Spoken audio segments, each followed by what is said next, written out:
Payment സിസ്റ്റത്തിൽ important ആയിട്ട് വരുന്ന പാർട്ടിസിപ്പൻസ് ആരൊക്കെയാണെന്നുള്ളത് നോക്കാം. അപ്പോൾ ആദ്യത്തെ പാർട്ടിസിപ്പൻ്റ് എന്ന് പറയുന്നത് കസ്റ്റമറാണ്. കസ്റ്റമറിനെ നമ്മൾ പേയർ എന്നാണ് ഇവിടെ പറയുന്നത്. കസ്റ്റമർ ആരായിരിക്കും? ഗുഡ്സോ സർവീസസോ പർച്ചേസ് ചെയ്യുന്ന ആളാരാണോ അവരെയാണ് നമ്മൾ കസ്റ്റമർ അല്ലെങ്കിൽ പേയർ എന്ന് പറയുന്നത്. അപ്പോൾ അവരാണ് പേയ്മെൻറ്റ് ഓൺലൈനായിട്ട് കണ്ടക്ട് ചെയ്യുന്നത്. ഇനി അതേപോലെ രണ്ടാമത്തെ പാർട്ടിസിപ്പൻ്റ് എന്ന് പറയുന്നത് മെർച്ചൻ്റാണ്, പേയി, അതായത് സെല്ലർ. ആരാണോ ആ ഗുഡ്സ് അല്ലെങ്കിൽ സർവീസസ് പ്രൊവൈഡ് ചെയ്യുന്നത് അവർ, ആ സെല്ലർ അല്ലെങ്കിൽ സർവീസ് പ്രൊവൈഡർ കസ്റ്റമറിൻ്റെ കയ്യിൽ നിന്നും ആരാണോ പേയ്മെൻറ്റ് റിസീവ് ചെയ്യുന്നത് അവരെയാണ് നമ്മൾ മെർച്ചൻ്റ് എന്ന് പറയുന്നത്. പാർട്ടിസിപ്പൻ്റ് ഇഷ്യൂവർ ബാങ്കാണ്. ഇഷ്യൂവർ ബാങ്ക് എന്ന് ഉദ്ദേശിക്കുന്നത് കസ്റ്റമർക്ക് എവിടെയാണോ ബാങ്ക് അക്കൗണ്ട് ഉള്ളത്, അപ്പോൾ കസ്റ്റമറിൻ്റെ ബാങ്കിനെയാണ് ഇഷ്യൂവർ ബാങ്ക് എന്ന് പറയുന്നത്.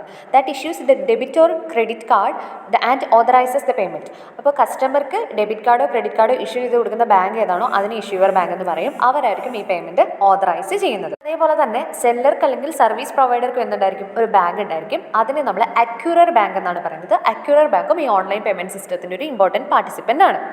അപ്പോൾ ഈ അക്യൂററിൻ്റെ അല്ലെങ്കിൽ മെർച്ചൻറ്റിൻ്റെ ആ ഒരു സെല്ലറിൻ്റെ ബാങ്ക് അക്കൗണ്ടിലേക്കാണ് ഈ എമൗണ്ട്, അതായത് കസ്റ്റമർ അയക്കുന്ന എമൗണ്ട് റിസീവ് ചെയ്യുന്നത് അവരായിരിക്കും. ഓക്കെ, അടുത്തത് പേയ്മെൻറ്റ് ഗേറ്റ് വേ ഉണ്ടായിരിക്കും. A service that securely transfers payment information between the customer, merchant and banks. ഇപ്പോൾ പേയ്മെൻറ്റ് ഗേറ്റ് വേ എന്ന് പറയുന്നത് എന്താണ്? അതൊരു സർവീസ് അല്ലെങ്കിൽ ഒരു വെബ്സൈറ്റ് ആണെന്ന് നമ്മൾ ഓൾറെഡി പറഞ്ഞു കഴിഞ്ഞു.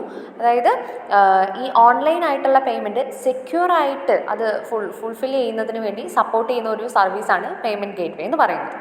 ഇപ്പോൾ പേയ്മെൻറ്റ് ഗേറ്റ് വേയും ഒരു പാർട്ടിസിപ്പൻ്റാണ്. ഇനി പേയ്മെൻറ്റ് പ്രോസസ്സർ എന്ന് പറയുന്ന ഒരു പാർട്ടിസിപ്പൻ്റ് കൂടി അവിടെ ഉണ്ട്. അതായത് the company that handles transaction processing between the merchant, card networks and bank. അതായത് ഈ മെർച്ചൻറ്റിൻ്റെയും ബാങ്കിൻ്റെയും കാർഡ് നെറ്റ്വർക്ക് ഇത്രയും കാര്യങ്ങൾ, ഈ ഒരു ട്രാൻസാക്ഷൻ കംപ്ലീറ്റ് ചെയ്യണമെന്നുണ്ടെങ്കിൽ ഈ മൂന്ന് പാർട്ടീസിൻ്റെയും കാര്യങ്ങളെല്ലാം തന്നെ കറക്റ്റായിട്ട് പ്രോസസ്സ് ചെയ്യുന്നതിന് വേണ്ടിയിട്ട് ഒരു കമ്പനി ഉണ്ടായിരിക്കും. അവരെയാണ് പേയ്മെൻറ്റ് പ്രോസസ്സർ എന്ന് പറയുന്നത്. അടുത്തതായിട്ട് വരുന്നത് കാർഡ് നെറ്റ്വർക്ക്സ് ആണ്. അതായത് ഇപ്പോൾ ഈ പറയുന്ന ബാങ്കിങ് ഇൻസ്റ്റിറ്റ്യൂഷൻസ് ഒക്കെ എന്ത് പ്രൊവൈഡ് ചെയ്യുന്നുണ്ട്?